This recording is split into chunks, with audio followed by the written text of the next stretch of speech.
Good morning and welcome to today's HU Ideas Symposium, From Protest to Policy, the Pursuit of Racial Justice session entitled Howard and Protest Movements from Civil Rights to Black Lives Matter.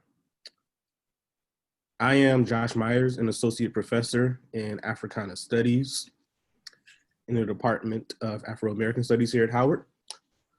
And I'll be moderating today's discussion. But I want to start with a few framing comments, and then we'll have each of our panelists speak to the general idea and topic of discussion today. Sometime in the late 1920s and early 1930s, Abram Harris, a Howard economist, criticized bourgeois Black political organizations for focusing so heavily on civil rights, given that the very meaning of citizenship in the United States was contingent on property relations, the ability of landowners to protect themselves against either unfair competition from others or the encroachment of the state itself. But most Black folk didn't have property. American liberalism was grounded in this conceit of private property. And so in many ways, the meaning of civil rights for Black people has always been a bit of a conundrum. In its earliest iterations, it had to contend with the reality that the United States allowed for the ownership of Black people themselves. Along with land stolen from the natives, we were considered their property. In the antebellum era, free Blacks had to fit their freedom dreams into such a thing. And sometimes they rejected it. But with emancipation, the vast majority imagined new relationships to land, new conceptions of property. It was a vision that often did not comport with the principles of American ideals, and a reminder that, as Malcolm X once said, our visions of liberation are often larger than the American liberal imagination. Yet and still, in 1866, the passage of the first Civil Rights Act attempted to install Black citizenship with the protections of the federal government. People who were once their property were now citizens. But this was met with violence, and so the civil rights struggle commenced. It was not simply a phenomenon of the 1960s, it was a movement that necessarily began after emancipation and even before. But underpinning all of this is not simply some economic principle. For what Black people who built movements for change also believed was that the struggle for American citizenship was most importantly an assertion of their humanity. There were just some things that we would not allow. Those visible manifestations of this struggle appeared in broad relief throughout the 1960s. The shock troops of that struggle were the students of the Student Nonviolent Coordinating Committee, or SNCC, which began as an organization committed to direct action, the sit-in movements of the South. Students at Howard University have participated in sympathy marches and would eventually participate in the sit-ins themselves. The Nonviolent Action Group was an organization at Howard which produced the kinds of political responses that were present among students all across the nation. It is perhaps this assertion of Black humanity, which we should not merely assume is a plea, that links the movement for Black lives to these earlier moments. Racial violence and economic exploitation remain the central logic of America, despite the expansion of the Black middle class and the existence of more Black elected officials. It seems certain ideas about Black excellence could not put a stop to anti-Black violence. This is the lesson of the 2010s. And it was again young people forcing us into that realization. And so as we are thrust into deeper levels of recognition, let us remember that theirs are the voices that matter the most. It is in the spontaneous revolts of young Black folk where the true knowledge of what is wrong in this world emanates. In 1960, Dr. Timothy Jenkins was the student body president at Howard University. An ultimate insider, he was the vice president of the largely white National Student Association and was able to direct funds into the organizing taking place among Black students in the South after Ella Baker called them together to create what eventually became SNCC. Jenkins would go on to become a critical voice in many of the organizing efforts in the South, including voter registration and the construction of and development of the Freedom Schools. A child of a professor, Karen Edmund Spellman grew up on various HBCU campuses in the 1950s and was witness to movements that are being born in those years. In 1962, she transferred to Howard University and joined the Nonviolent Action Group, becoming part of the movement herself. In DC, she participated in various mobilizations before joining SNCC full-time as part of its Atlanta office in 1966. There she became a consummate organizer working in the communications, education, and cultural fields. Joyce Ladner was also moved by these moments. A child of what she has called the Emmett Till generation, she and her sister Dory were born in Palmer's Crossing, Mississippi. It was in these environs where they learned the rudiments of Black self-determination and political activism. Mentored by many critical veterans of the movement like Vernon Dahmer, Clyde Kennard, and Medgar Evers, they joined the NAACP and brought that energy to Jackson State University and then Tougaloo College when the movement proved too much for the administration of Jackson State. She joined SNCC and was involved in the organizing of the March on Washington in 1963, as well as voter registration in the Mississippi Delta. Her Howard connection, though, was her work as a professor and an administrator when she arrived to Washington, D.C. in the 1970s. And then representing a younger generation, Thandiwe Abdullah, a freshman Afro-American Studies major from Los Angeles, California, has been involved in the movement for Black Lives since she was 10 years old. She is the founder of the Black Lives Matter Youth Vanguard, and she focuses on the major issue of the presence of police in schools. Abdullah helped spearhead the Black Lives Matter in School campaign, which was recently adopted by the National Education Association. Its focus is on making schools a safe space to think about Blackness and organize around racism. And so we will proceed in that order with opening statements of 5 to 8 minutes each from each panelist. And then after they've spoken, we will have a short dialogue before opening up the floor for questions. And so with that, Dr. Jenkins.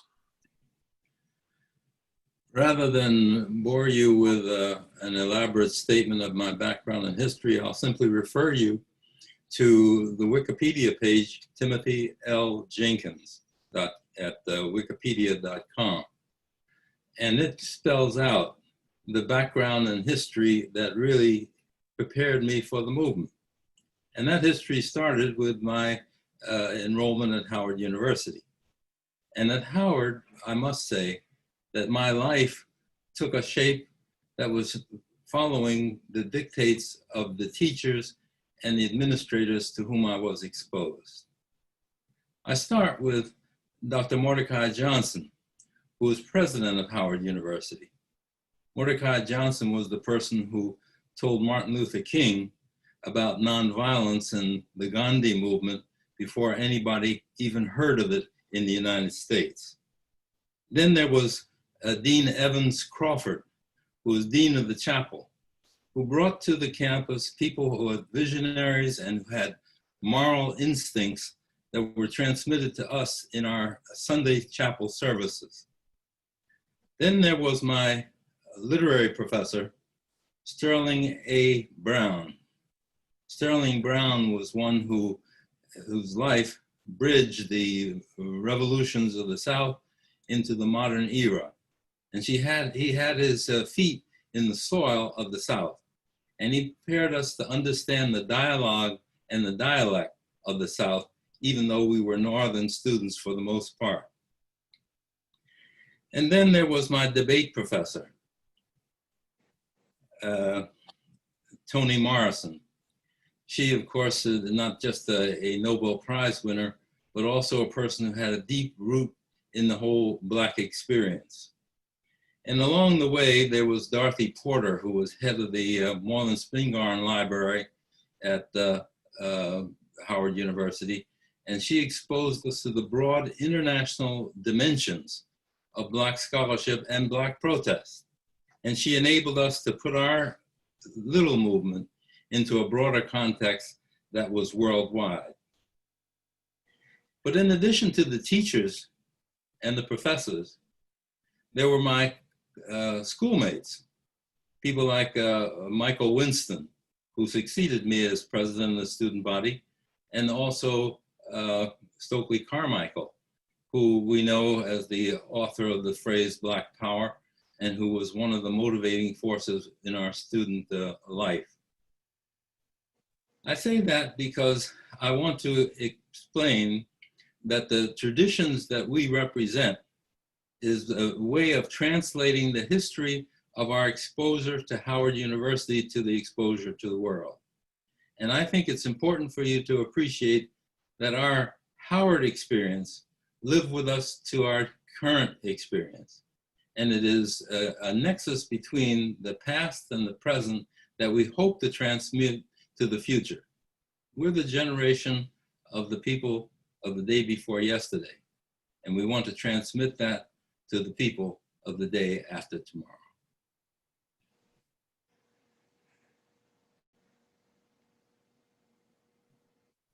Okay, Ms. Spellman. I'd like to thank everyone at Howard University for this invitation to speak at the homecoming program. It's I can't imagine ever having to do a virtual homecoming, so I really applaud people who are making the best of it amidst this COVID-19 crisis. I was a student at Howard University and graduated in 1964, and let's go back a little bit, however. I grew up in an activist family. I didn't come to the civil rights movement in the 60s. I came to it in the 50s. My father was a teacher at Black colleges, and at the time, in 1958, he was at Bennett College in Greensboro, North Carolina, and he was also the president of the local NAACP. His name was Dr. Edwin Edmonds. And I, of course, was his daughter, and I was very active in everything that we could possibly put our hands on during the desegregation movement. The schools were segregated in Greensboro, the libraries were segregated, the swimming pools, everything that you could possibly imagine we did not have access to. So the desegregation movement was the early push in the movement for Black freedom. The civil rights piece came next, but desegregation was the first, and the NAACP at that time was the leader. And as being the leader, we were severely persecuted by the White Citizens Council, and actually run out of town. So we wound up in North Carolina, from North Carolina to Washington, D.C., then to New Haven, Connecticut. I graduated high school in New Haven, but every Saturday, we'd have sympathy marches in front of the Woolworth stores in downtown New Haven, Connecticut. My sisters and I would get up at 8 every morning, even in the cold, and march downtown and hold our picket signs in front of the stores. And a lot of people would come up and say, well, why are you protesting here? We can go and sit in the lunch counters. And we had to explain to them that the connectiveness between what happened in the North was very important for what happens in the South. So I was pretty much a strong force in civil rights by the time I was 12, 13, and 14. I came to Howard as a transfer student after having spent some time trying to learn about integration by attending a white school, a predominantly white college in Ohio, which suited me not at all. So I begged and pleaded and got to Howard and was so happy to get here.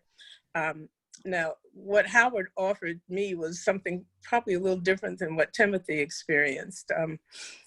I've considered myself already a veteran of civil rights by 19 years of age. So what it offered me, though, was a chance to meet people who thought pretty much like I did. I felt isolated when I was in New Haven, Connecticut, and out in Toledo, Ohio.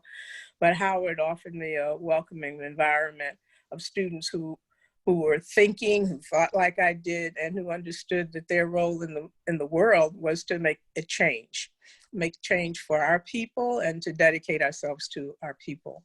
I also was able to meet for the first time people from other countries, Black people from other countries in Africa and the Caribbean. And this was something that was ever so much of importance to me because I had never talked to someone from Guinea. I had never actually met a person from Jamaica who lived in Jamaica. There were second generation Jamaicans that lived in New Haven, but I'd never met first people who actually were going back to their country to make a change. So the mixture of students that I found at Howard University was all expanding, and it made me understand a lot more about my placement within the world of struggle. Now, Howard taught me things that I'd say that Howard helped me to understand what I wanted to become, and it also helped me understand what I did not want to become.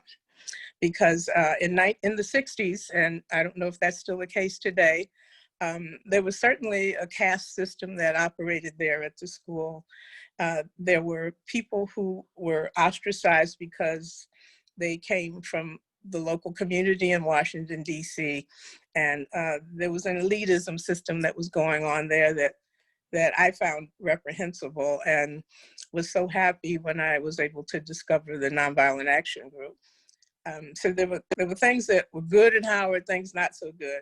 Interestingly enough, the teacher that I appreciated the most at Howard was certainly Nathan Hare was one of my professors, and I loved his sociology classes. But the teacher who really influenced me the most was Dr. Banner, who taught principles of reasoning. And had I been exposed to philosophy at an earlier age, I probably would have majored in it. But Dr. Banner taught us how to think, how to reason. I didn't know what a syllogism was before I got to Howard University. And so he helped us to become strategists as well as become foot soldiers in the movement. And I think those are the things that I come away with from Howard University. In addition to those people, those friends that I was able to make, as Timothy mentioned, I was in graduating class of 64, which was Stokely Carmichael's class. It was Cortland Cox's class. It was Michael Thelwell's class.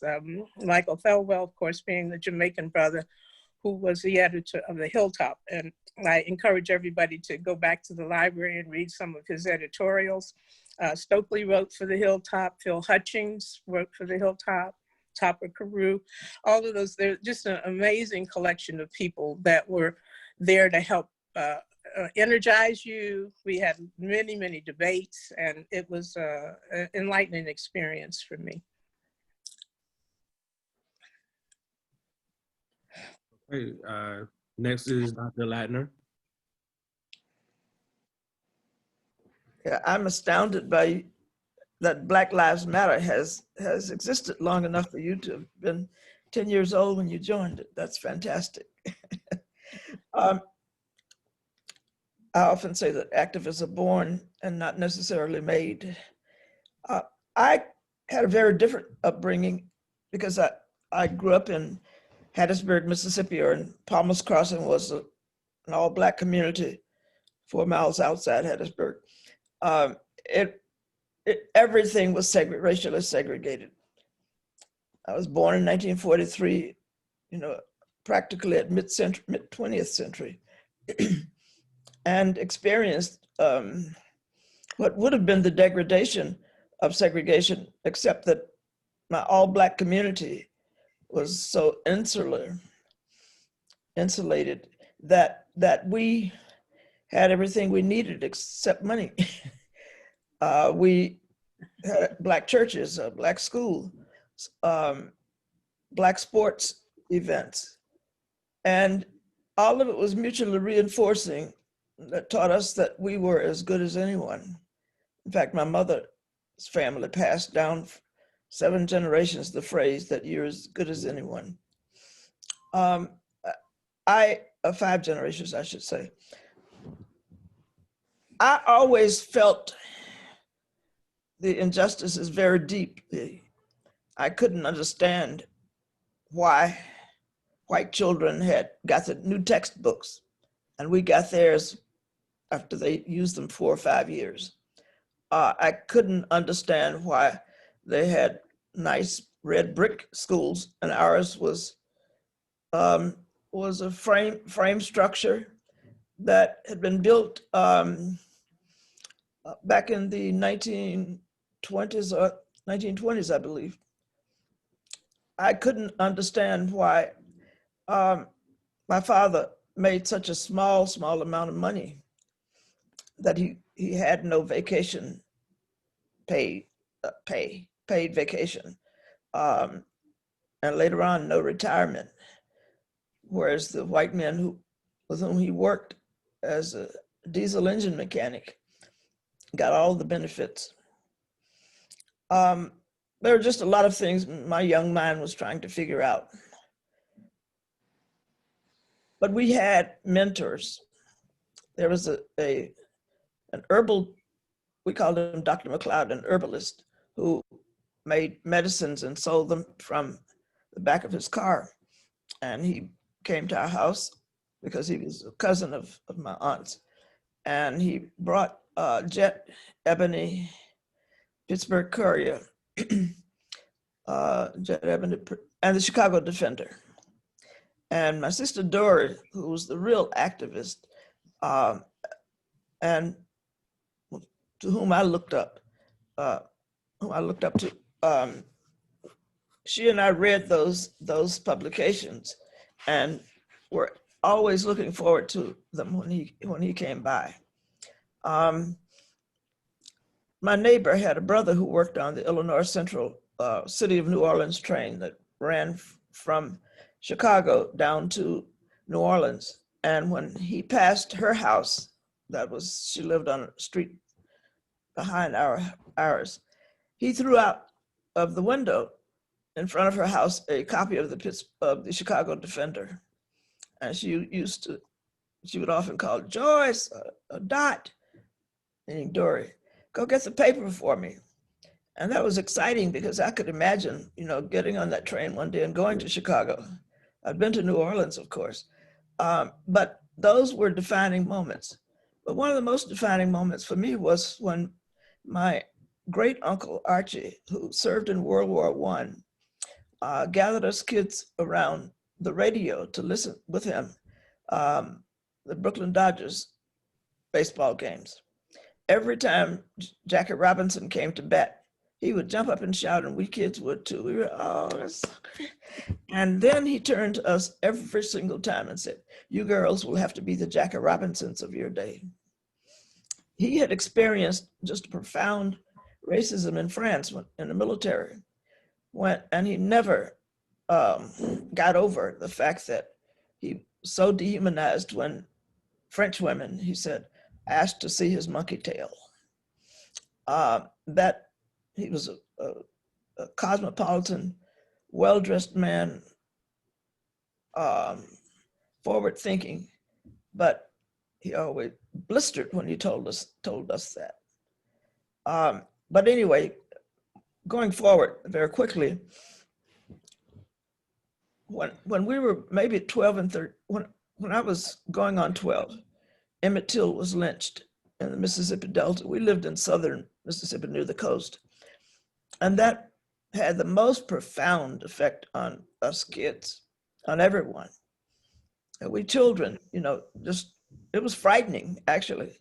I felt they could drag me out of my bed. And certainly I felt very, very protective of and concerned about my brother and my father and the men in the neighborhood. So that's, I think for many of us who were in the movement and SNCC, Emmett Till's picture on the cover of Jet magazine was the defining kind of symbolic personification of all that was terribly wrong with segregation. A few years later, a man in a town 15 minutes away from ours now, in Poplarville, Mac Charles Parker, was lynched. That brought it really close to home. So those early experiences, and perhaps the greatest experience, was that a member of our church, my mother's best friend, was the sister of Vernon Damer, murdered because he tried to get blacks registered to vote in Hattiesburg.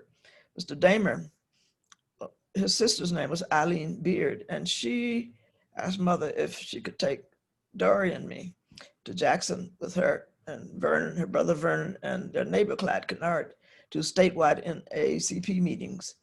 And those were just the most eye-opening. I didn't feel isolated any longer. I saw teenagers who were in NAACP youth chapters from all over Mississippi there at those meetings. And I met Medgar Evers.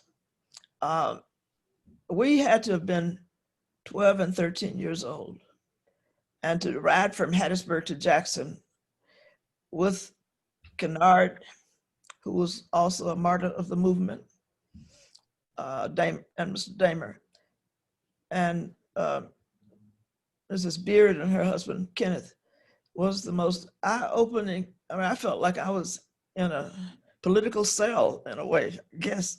I knew it was a rare privilege, a very rare privilege to be surrounded by these adults and with Sister Beard, as we called her in church, who just wanted to expose us to a world that we would never know. I wouldn't say would never know, but didn't know.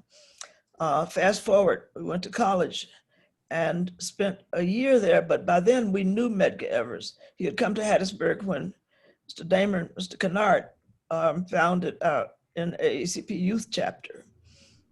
Got to college and we're in a protest movement, sympathy protest on behalf of the 9 students from Tougaloo College who were jailed because they sat in at the public library.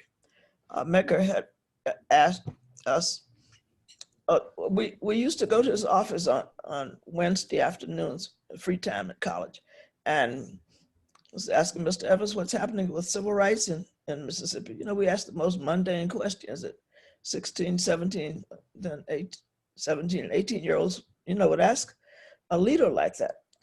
And he would tell us, and then one day he told us that there was going to be a sit-in. And we asked, can we join? Can we join? And he said, yes. And then he later said, no, because you go to a state school and I wouldn't know what to tell your mother when you were arrested. He had met mother in a grocery store of all places in Hattiesburg. But fast forward, we were in the protest. We were tear gassed and police dogs chased us. In our protest, when we were marching to the courthouse in Jackson, when the Tougaloo students were to be arraigned. The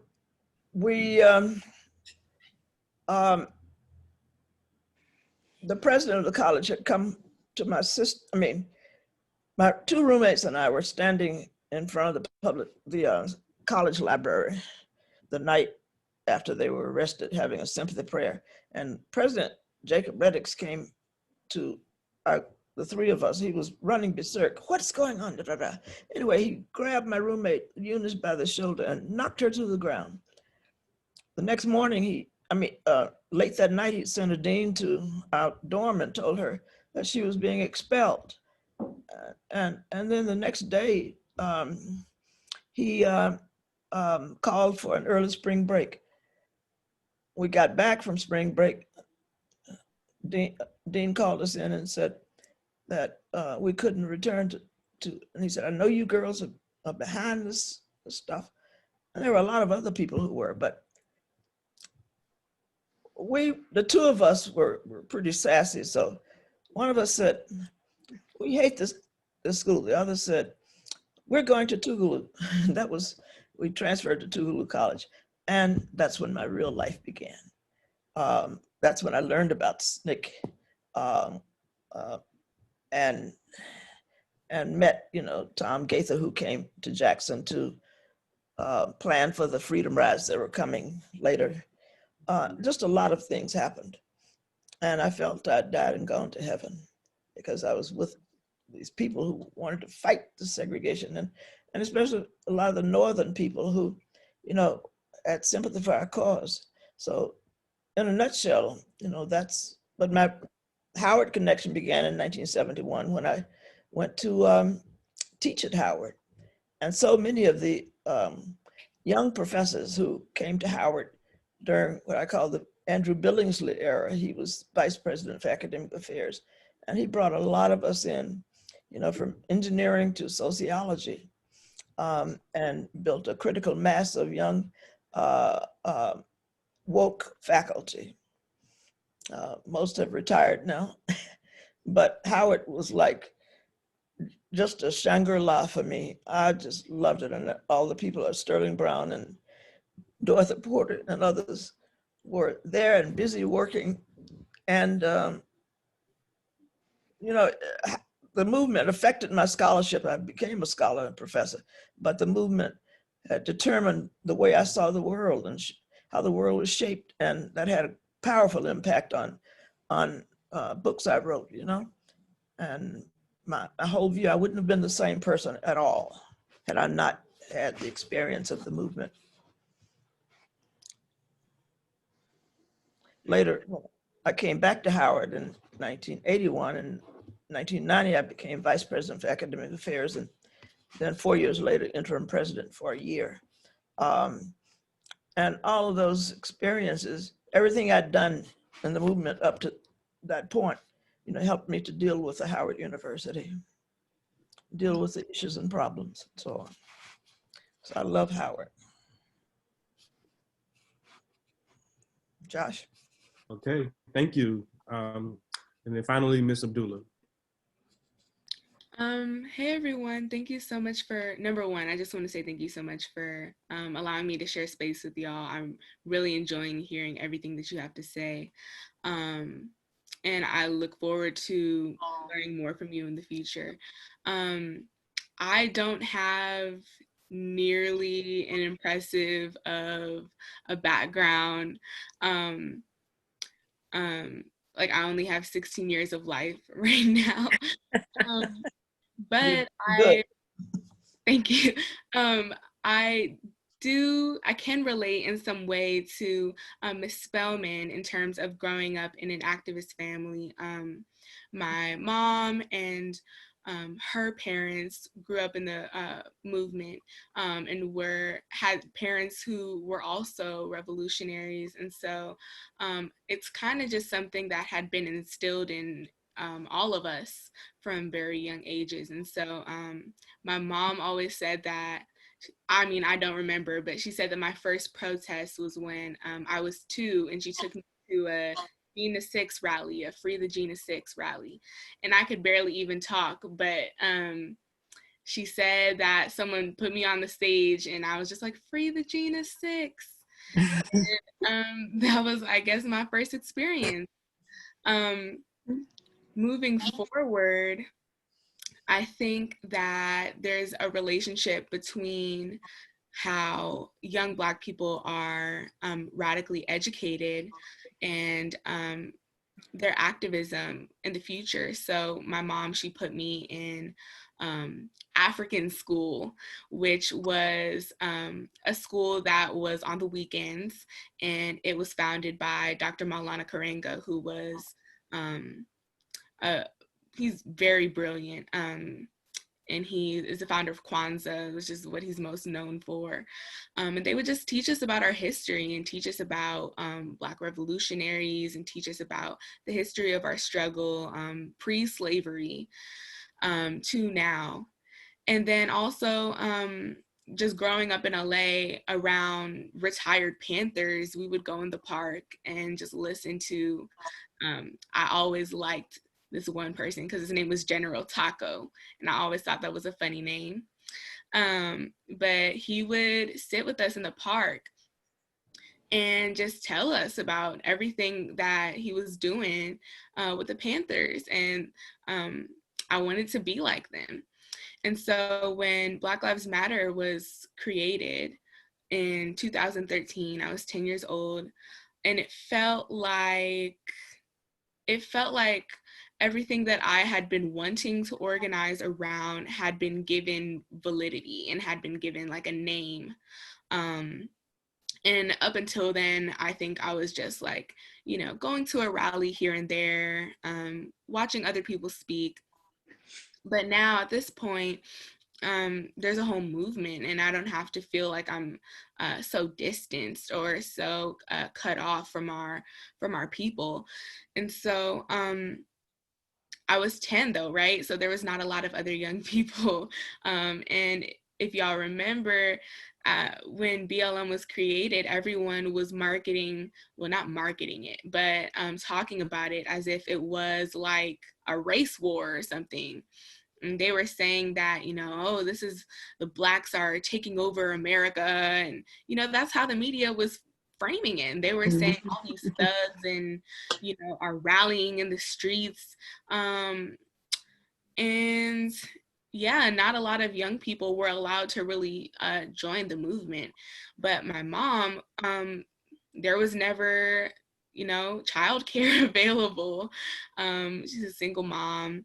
And so she would just have to take us to the protests. And I always felt as if I was not being unseen, but I just felt as if sometimes I didn't really have the same place as a lot of the adults did in the movement. And so when I was old enough, I had tried a few times to create like a youth portion of the movement, but it kind of failed.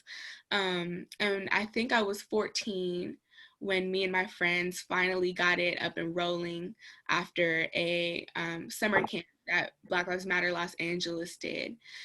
And so then from there, we started organizing around what making Black Lives Matter means as young people, especially within our schools. In Los Angeles, we have the second largest school district in the country, but we, I think, are 1 out of 2 school districts to have random search policies and school police, which are a faction of our city police. They had a budget of $70 million. They had purchased a tank, tear gas, pepper spray, a grenade launcher. It was a very big deal at the time, especially because all this research had been coming out from UCLA about how Black and Brown and Muslim students were being targeted at disproportionate rates by these school police officers and by just regular police officers. And we really began to understand the relationship between funding these police officers and the lack of funding in our schools. We were reading books that were falling apart. There were students who had to stand every class, and we would like alternate because there wasn't enough chairs. There weren't enough teachers to teach us. My theater class had a class size of 57 students and had 1 teacher. And so we thought that it was ridiculous that the school police had a budget that was so inflated and that our schools were being so underfunded. And so from there, we started organizing since I was 13, all the way up to last year, when we finally got random searches taken out of Los Angeles schools. It was a big deal for us because it had been a long time since we started. But now we're just focused on making sure that, well, number one, that young people are being educated about how these systems target us and how these systems criminalize us. And number 2, making sure that we understand that we have the power to change these systems, right? So we're not even focused on getting rid of random searches anymore. We already did that. We're focused on making sure that police aren't in our schools to begin with, making sure that safety in our schools looks like counselors, access to resources, smaller class sizes, nurses that aren't only there on Wednesdays, right? Kids get hurt every day of the week doing stupid stuff. But we just have to make sure that, our institutions are equitable. And so that's my piece. Thank you for having me. Thank you. And so you all put out a number of different ideas that we can pull on. But as we are beginning our dialogue, I want to encourage the audience to begin to enter your questions, and so that we can have some lined up as we move on throughout this conversation. I want to start with Dr. Jenkins. And, when you were talking, you made me get up and go get this book, After Winter, which is a book of different kinds of pieces on Sterling Brown. And I don't know if you remember, you are interviewed as part of this kind of early 1960s cadre of activists alongside Courtland Cox and Charlie Cobb and Gene Smith and others. And one of the things that you said, I think, is really important. You said that you said there are two Howards. There's the Howard. In fact, let me quote it because I think it's really powerful. You said that there are two Howards. There's a Howard University that is a credential bestowing so that you can integrate into the larger economy and society of America. And then there's that part of the Howard tradition that's side by side with it, cheek to jowl, that's very different. It's about anger, social change, self-development, and anti-establishment. I thought about that, because yesterday the New York Times came out with a piece on Kamala Harris's era, and it's kind of the same thing. And I wanted to hear everyone think about that out loud, because I think that's probably one of the things that young students, when they come to Howard for the first time, they are expecting one side of that tradition, and they get both of them, and it's like a shock. And so, Dr. Jenkins, maybe you can talk a little bit about that. Well, of course, one of the things that we've always had is a bifurcated personality.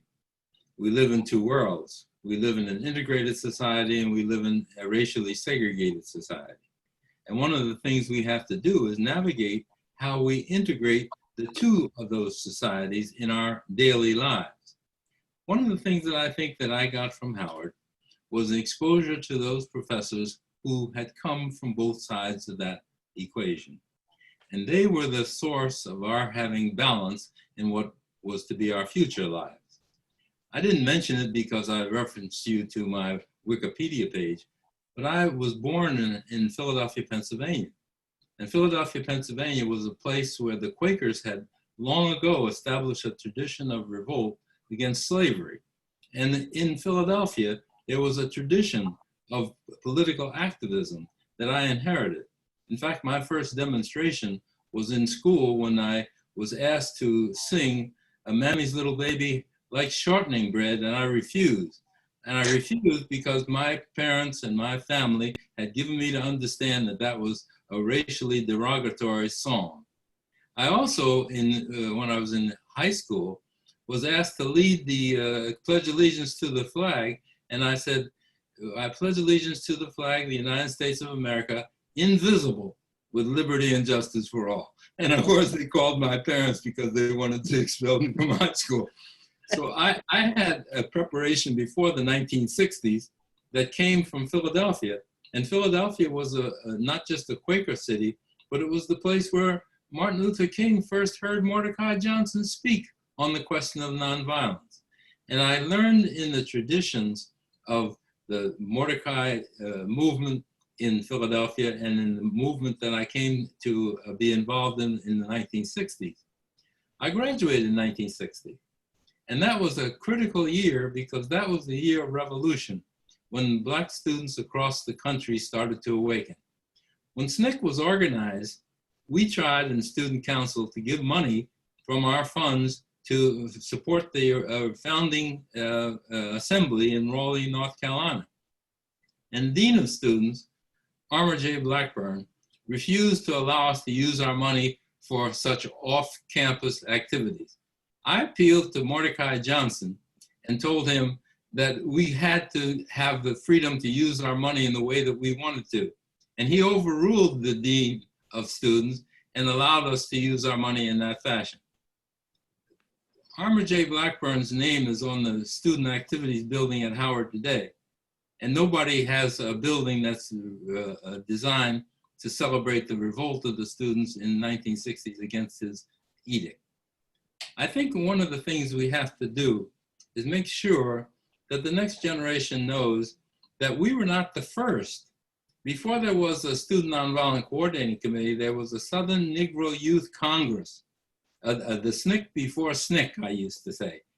And the Southern Negro Youth Congress was a radical leftist organization that mobilized students and also farmers and workers in a fashion that had never been done in the United States before. During the McCarthy era and the Soviet scare, they suppressed the Southern Negro Youth Congress, and they've kind of written off at history. I urge you to go to Wikipedia. I urge you to go to look at the history of what that organization represented. Paul Robeson and W.E.B. Du Bois spoke at their national congresses. I'm sure if they had been around, they would have spoken at the congresses of the Student Nonviolent Coordinating Committee. You can also go when it opens to Moreland Spingarn. One of the few places in the country where you can get a real education on that organization, which in many ways is a Howard story. Think about its parent organization, the National Negro Congress. Ralph Bunche and others, use Howard as a space to really confront the issues of the New Deal, and out of that comes the National Negro Congress and the youth wings, the Southern Youth Negro Congress, which included many Howard students like James Jackson and Lionel Florent and others. And so Howard is one place where you can study that evolution of the movement as well.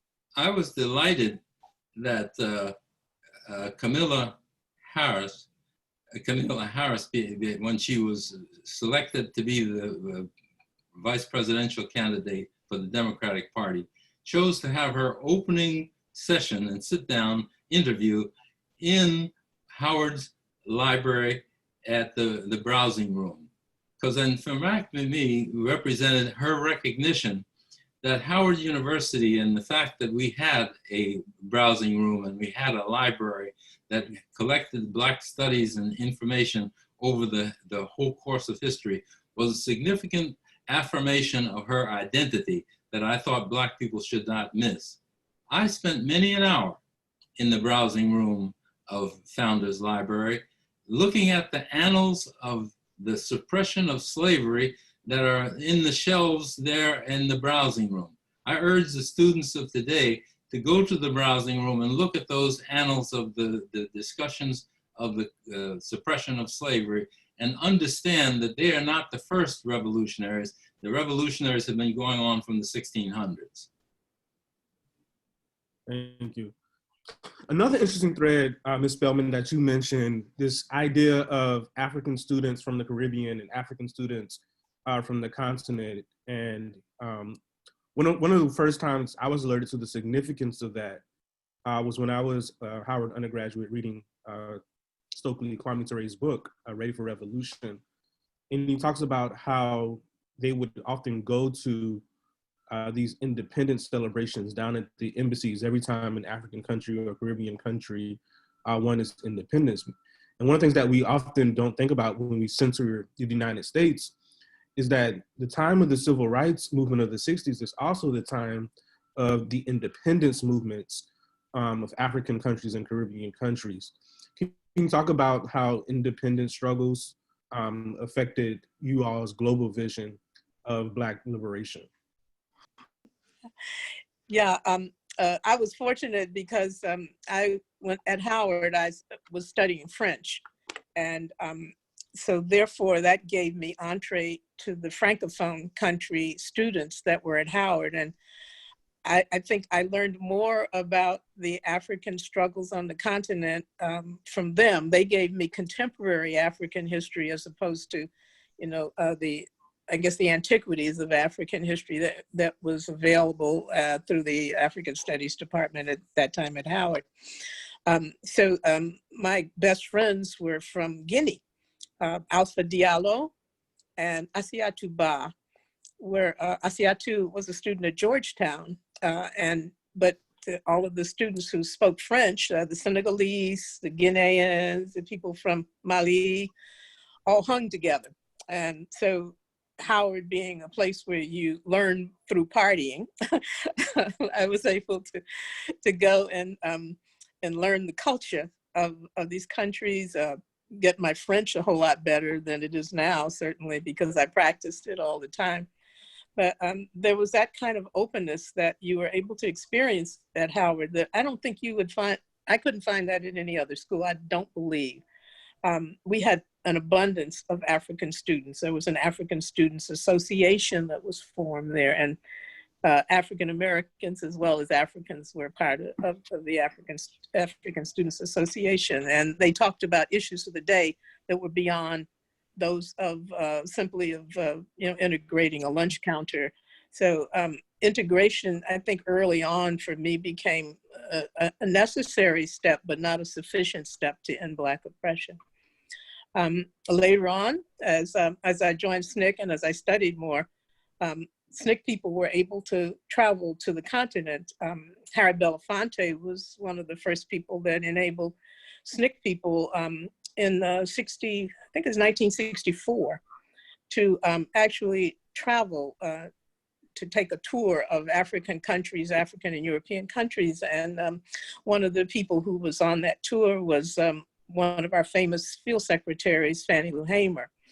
And the story that Fannie Lou Hamer tells is that, she became very emotional and started to cry because she realized that so many of her relatives lived on the continent and near Guinea. Guinea was the first country that they visited. I think Guinea had, quote, won its independence from colonial oppression in 1958, 59, one of the early ones. And so Belafonte arranged for them to meet Ahmed Sékou Touré, who eventually offered Stokely Carmichael, i.e. Kwame Touré, respite there in the country of Guinea.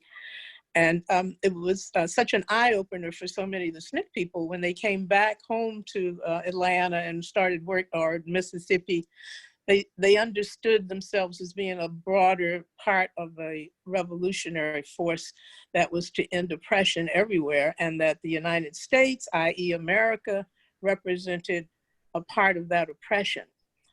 They learned that, for example, how the American CIA was instrumental in the assassination of Patrice Lumumba in the Congo in 1961. And I think the oppression of the colonial oppression that America was a part of, included the South African repression of apartheid, and we became internationalized. And it was from that point, I think, that we thought beyond simply the objective of gaining our civil rights, but we moved to a position of becoming an organization that was working for the development of a human rights movement. And that changed everything. So the genesis was there at Howard University. In addition, the Caribbean countries were becoming independent during the 60s, mid and late 60s. And so a lot of the heroes we had were people who were the new presidents of the newly independent Caribbean countries, in Guyana, Forbes Burnham, Fidel Castro, and Cuba. I could name them on, but we read their papers. We were in touch with them, and we kept in touch with them all during the late 60s, especially during the Black Power era. Thank you. One of the things that you just made me think about, Ms. Abdullah mentioned Malana Karinga on the West Coast, and in the early 60s, there's actually this exchange of Howard students, from that generation, 1960 to 1964, who are actually moving out to California to go to professional school or law school or what have you.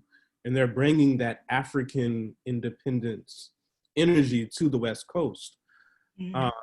And, they create an organization called the Afro-American Association, which ironically, again, was featured in another article about Kamala Harris in the New York Times. But that organization is the initial organization that a young Ron Everett or Malana Karinga joins.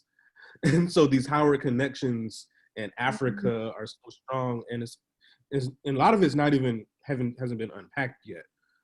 And so Afro-American Association is also one of the parent organizations for the Black Panther Party, right? And so Howard has its hands, or Howard affiliated folks, have their hands in all kinds of movement work that, runs the ideological gamut. And I think that's important to point out as we think about, these protest movements that are springing up right now. Dr. Ladner, you mentioned the existence of Black institutions, a strong Black community, which reduces these strong Black institutions. Can you talk about the existence of those institutions and how they were able to offer levels of protection from the rampant state violence in the state of Mississippi? Well, the private schools like Tougaloo College and Rusk College were able to offer that protection, but the state schools were not. The state schools were outpost sort of educational plantations that were under the strong domination by the governor and all white higher education boards. This is the very idea that the president could knock a student to the ground and then an hour later expel her. I mean, is an example of how oppressive those institutions were. I mean, you couldn't think what you wanted to think in the state schools. I had no civil rights discussion with anyone on campus before that demonstration because you never knew who you were talking to. In our first protest, I was shocked, and all of us were shocked to see how many of us turned out. It was amazing that we didn't know how each other felt about these things. Now, the private schools were very, very different. Tougaloo College, where we attended, was founded in the 1800s, like many of the other private Black colleges in the South, by the American Missionary Association, and ours by the Congregational Church. And a lot of the faculty who came to those institutions were from the North, and they were liberal. The president of Tougaloo and many of the other institutions were white, and later I remember that the president of Tougaloo. Let me tell it a little different. My mentor, Dr. Ernst Berensky, who was a Holocaust survivor and went to Tougaloo in 1947, always organized United Nations Day on a campus and in a state that didn't even believe in the uniting of the United States. I was in jail with a group of female students, and we had been anticipating that Ralph Bunche, who was then at the United Nations as an undersecretary for refugees, and had been a prominent professor at Howard, that he was coming to, we knew he was coming to Tougaloo to speak on United Nations Day. And we were in jail, so we sent a note asking that they bring him, when they picked him up from the airport, they bring him to the jail to see us. And I didn't learn until, he didn't come, of course, we didn't think, but then I learned later that they brought him to the jail to see us, but it was it was not the right day for visiting. I think visiting was Wednesday afternoon. But I mean, just the very idea that kind of HBCU interconnectedness could occur was amazing. We knew there were no students from Mississippi, I believe, who attended the founding of the SNCC organization at Shaw University. And it's not surprising to those of us who grew up in this very, very oppressive environment. But HBCUs today, like Howard, continue to lead the way in civil rights. And I think a lot of it has to do with going back to what Karen's discussion about the international students at Howard. I met those students in SNCC, when they came to Mississippi to work in voter registration and in Freedom Summer. I mean, to hear Ivanhoe Donaldson's voice again would be just amazing. He was about the brightest person I knew, and he could argue the longest in the SNCC meetings from every angle. Amen. But always with that underpinning of logic, you know. I met Stokely in Atlanta at the SNCC conferences. But I also worked with Cortland Cox on the March on Washington when SNCC sent Cortland and me to New York, to Harlem, to work with Bayard Rustin on organizing the march.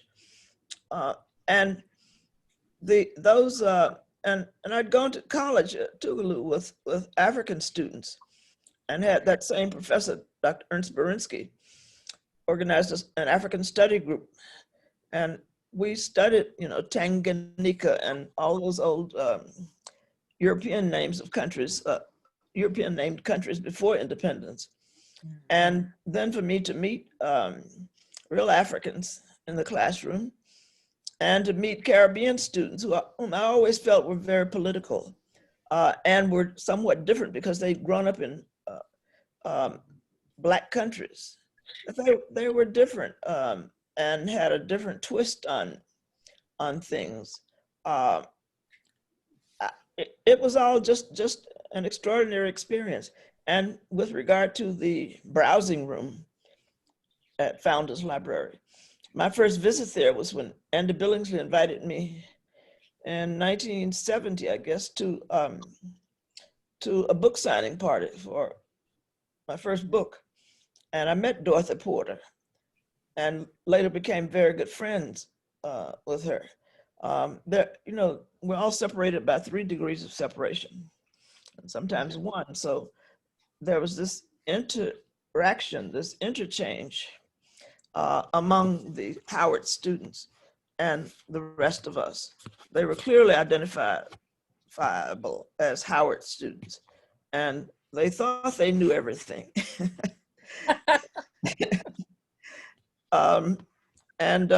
They didn't.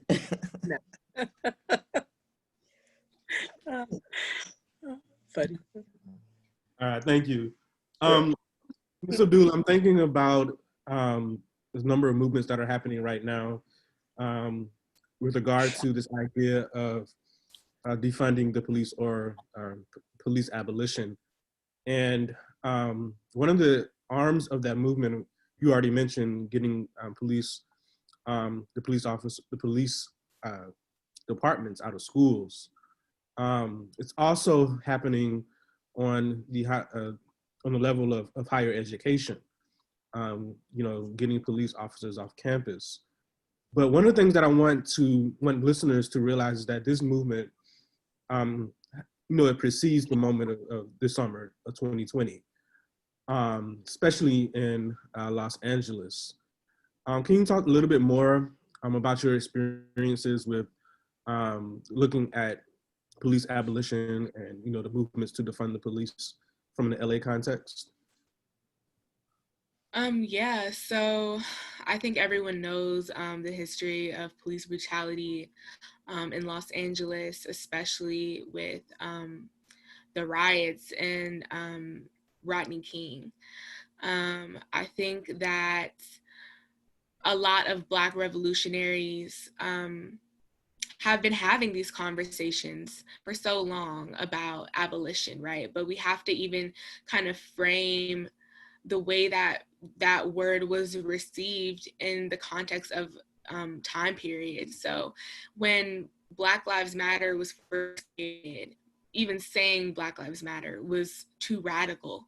It was like, I don't know, it was ridiculous almost. And a lot of the original members and even the founders, they felt as if that Black Lives Matter as a name was too watered down, or that it was too liberal or too moderate. But the way that it was received by white society and just society in general was as an attack, you know, on all these systems that benefit them or that were created to serve them. And so, you know, of course, even though the conversations around abolition were already happening, we couldn't say stuff like that, especially back then, because we were already being called terrorists. Like, I know I'm in the process right now of actually getting my documents from the FBI, but Black identity extremist, right, is a category on the FBI watch list. And so a lot of organizers, we pretend as if, you know, the Black Power movement was the only movement that had infiltration and surveillance, but that was happening when, you know, was first created and even now. And so it was dangerous for us to take these conversations that we were having privately public, because we had organizers who were being followed, organizers who, you know, were being threatened with violence. Patrice Concolors, who is one of the co-founders of Black Lives Matter, repeatedly would tell me that they were getting death threats and they would have to sometimes step in and out of the work because it was dangerous. And so now we're at a place where we have been organizing for so long that the conversation around abolition has not become any more or less of a radical demand. It is because that Black people have not stopped fighting and have not stopped making our voices heard, that conversations around abolition are becoming more, I don't want to say palatable, but are becoming more accepted. And I think it's because we gave it time.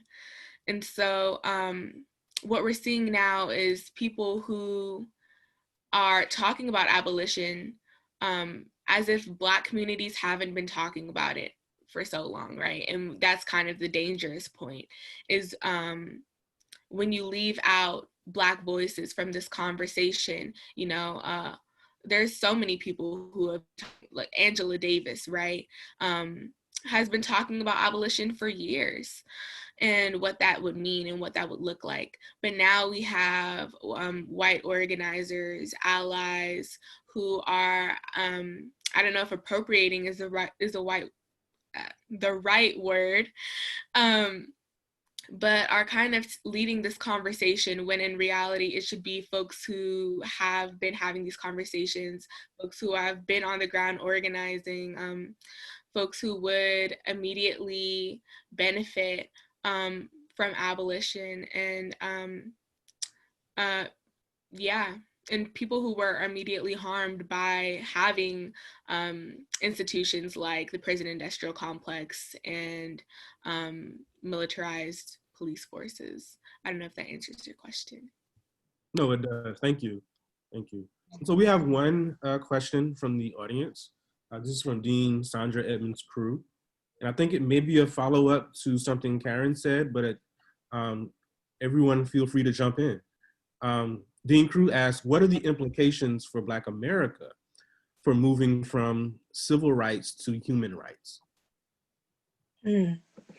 Okay. I'd just like to say how proud I am as I listen to Sister Abdullah talk about the abolitionist movement for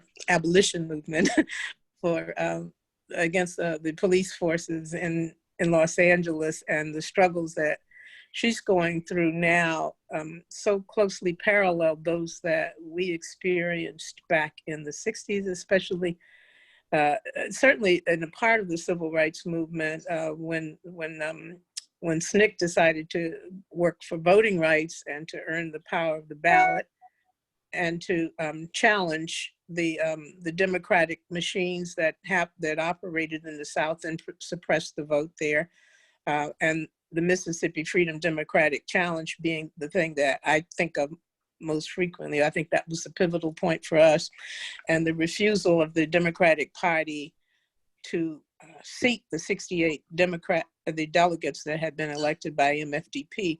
I think that was a turning point for us. We recognized that that there wasn't much room for those of us who thought differently than the mainstream Democratic Party did. And the mainstream Democratic Party also represented the mainstream media. And the media, just as you, Sister Abdullah, are experiencing difficulty with them, calling you racist and all the other things that we have experienced in the 60s is very, very similar. And I hope we have a chance to talk off camera, because I'd really love to hear more about the defund the police effort there. But getting back to the question, I didn't mean to not answer it, but getting back to his question, what that meant to us in the civil rights movement was that we were no longer focusing exclusively on integration into an American society, which we felt was not worthy of our attention. It wasn't that we felt that there was so much wrong with how America was represented both within our communities and in the international community was something that we had to deal with in a larger context, rather than trying to work our way into the American society. We needed to change the American society. So then you'll see things happening like the SNCC taking the first steps against the war in Vietnam.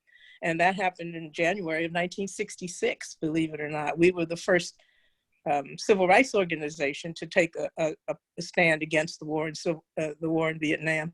But we also took a stand against the military draft, because we realized that this was during the Vietnamese War, the war in Vietnam, that there was a disproportionate number of Blacks who were being drafted, and they were also being killed on the front lines of Vietnam. And then the third thing we realized is that Vietnamese people never called us nigger. And that was our slogan, by the way, that we used when we tried to talk to Black community in the Black communities about why we needed to think beyond the borders of the United States. So I'm going to be short because I know the time. Other folks will have other answers. Anybody like to also address that question?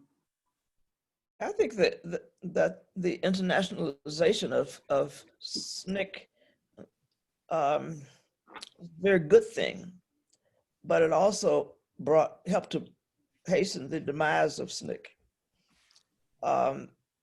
The fact is that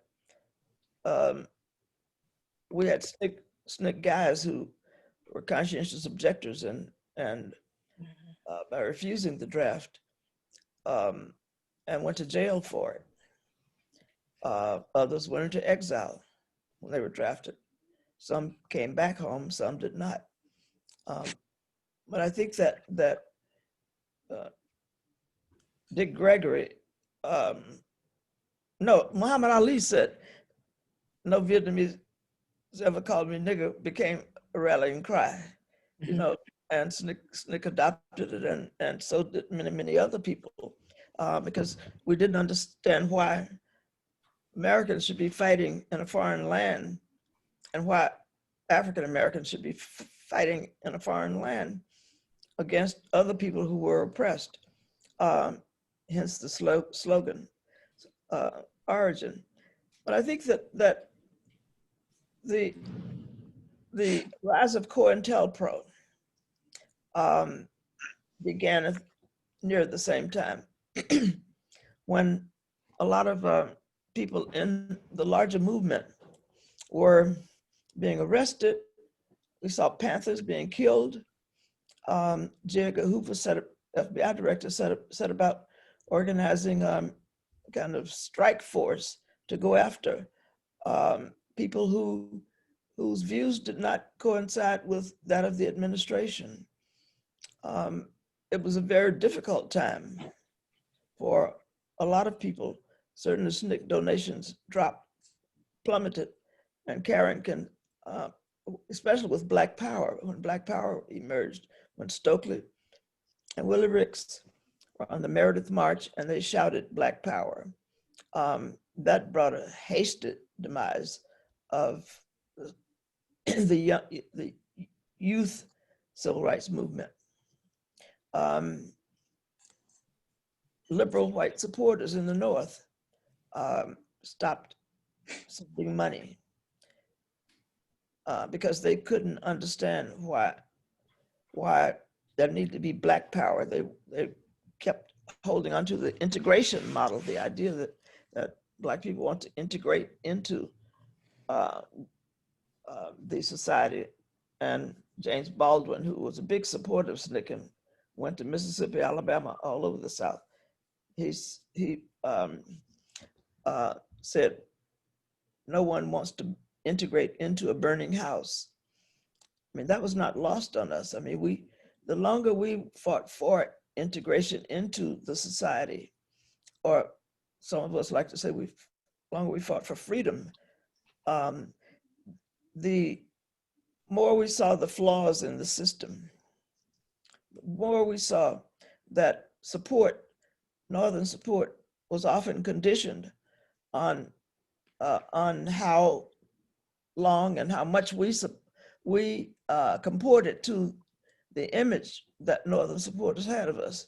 But once we began to talk about branching out into Black communities and building strong institutions in the community, the support began to accelerate downward. There was also a movement picking up on the national thread.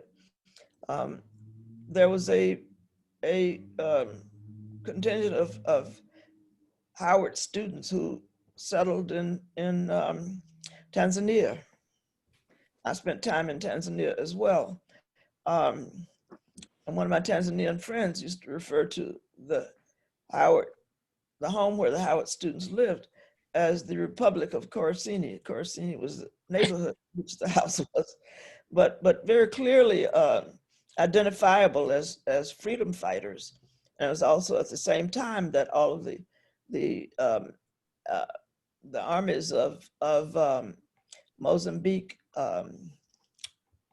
South Africa, Angola, Angola, Northern Rhodesia at the time, that became Zimbabwe.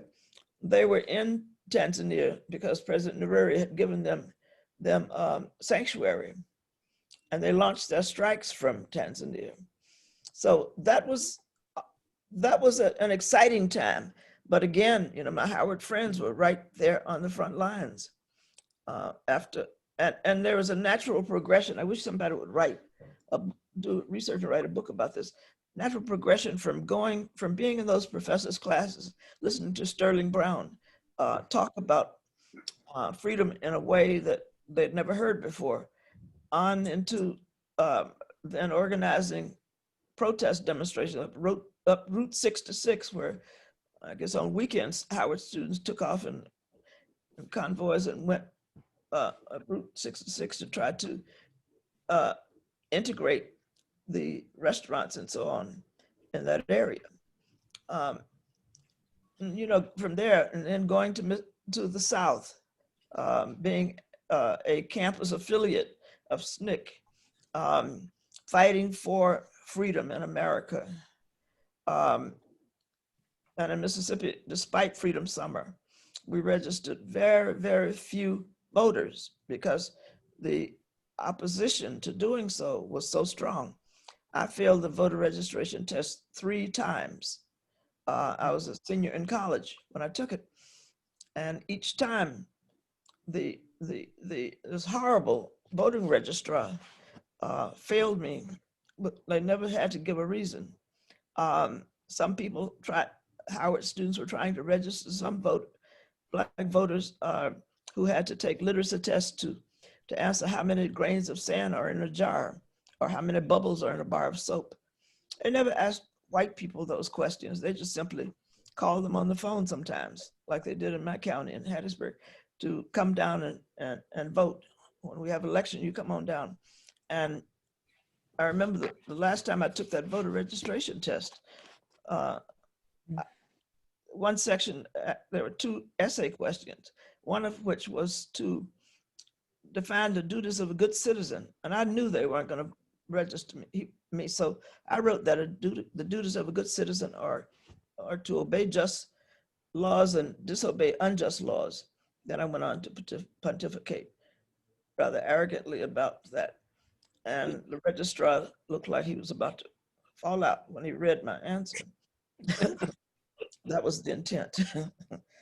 Joyce, if I may, running a little bit short on time, and I want to get, no, it's okay. I want to get this last question from Professor Harold McDougall from over at the law school. Professor McDougall asks, how can participants in social justice movements avoid burnout on the one hand and co-optation by the establishment on the other? Is it okay if I start? Or did someone else want to? Please. Okay. I think this is a very good question, especially because now conversations around organizing have been talking about like self-care and all of that, which I don't know if that has really been framed in the past in the same way that it's being framed now. Certain demographics, particularly white people, have been making self-care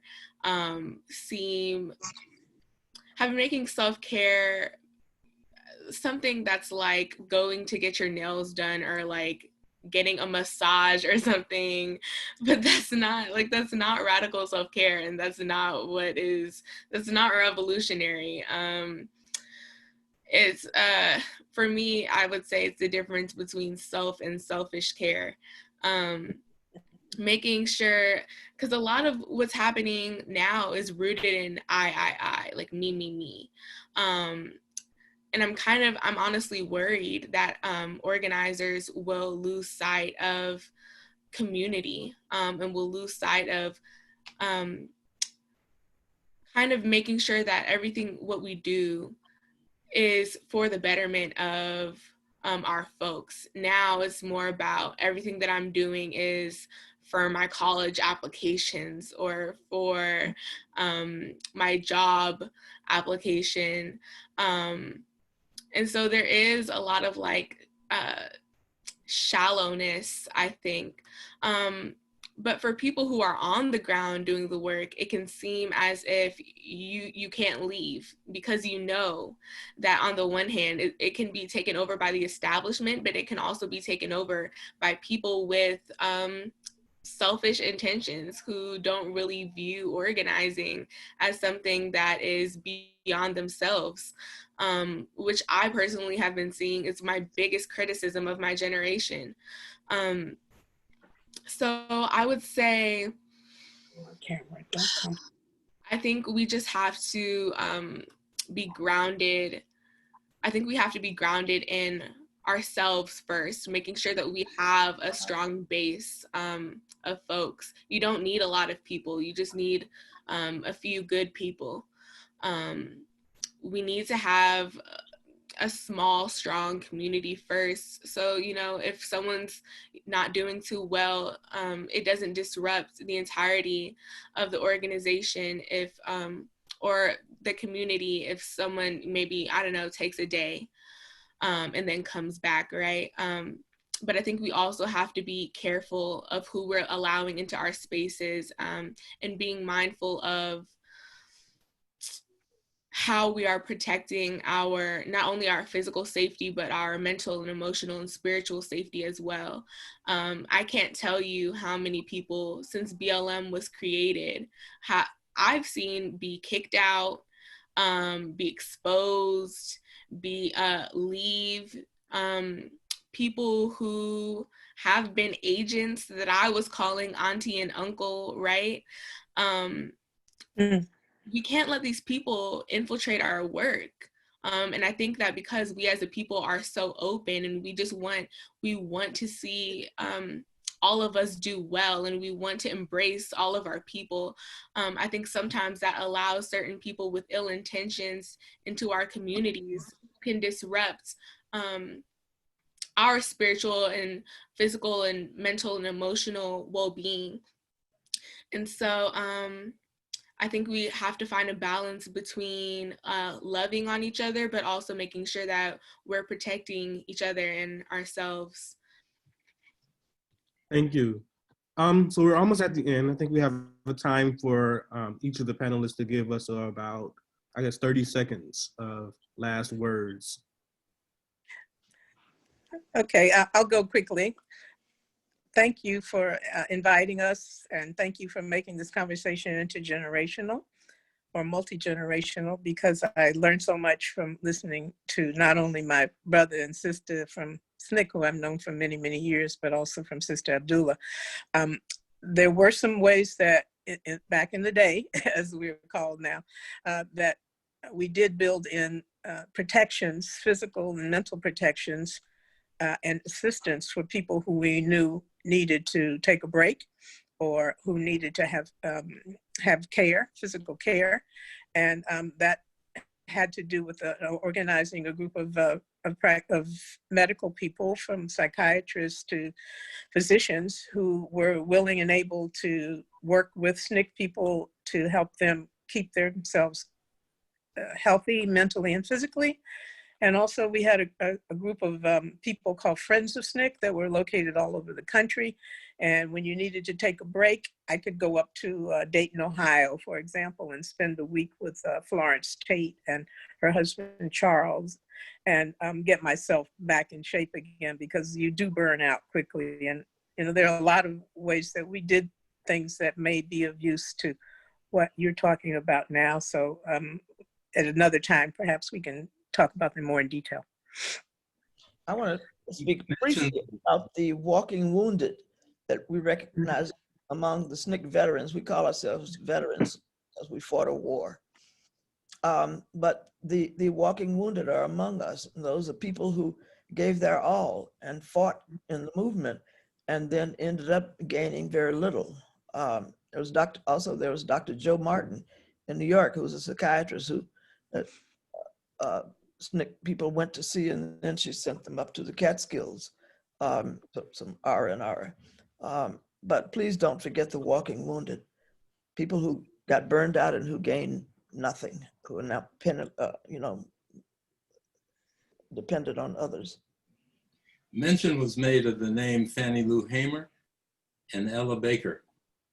I think that's important to remember those names when we talk about the intergenerational connections that we're trying to seek to build today. Fannie Lou Hamer chose to identify and affiliate with the Student Nonviolent Coordinating Committee, not SCLC, not NAACP, not the Urban League. She chose to identify with the radical students.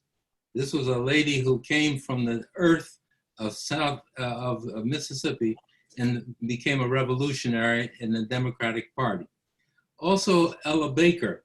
Ella Baker was a person who was born in the church and who had affiliations with the NAACP, the YWCA, and all these other institutions, but she chose to identify with the Student Nonviolent Coordinating Committee.